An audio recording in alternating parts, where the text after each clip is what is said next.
Got toilet troubles?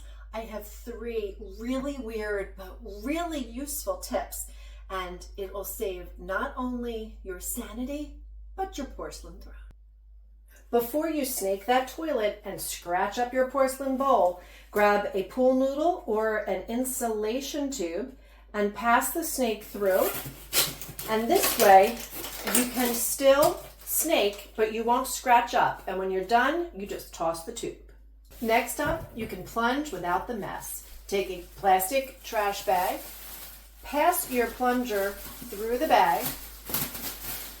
Now, wrap your bag around the bowl.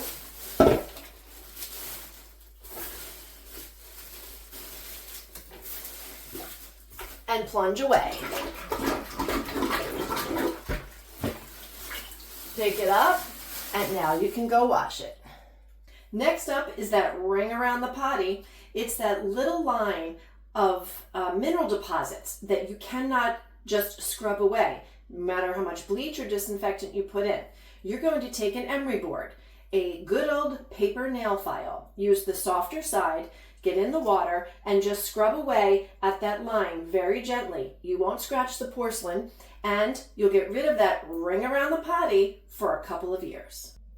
3 weird but very practical DIY tips that will save you money, stress, and time taking care of your throne. So make sure that you hit the like button and the subscribe so we get to stay in touch and you can learn more very practical DIY tips for everyday homeownership.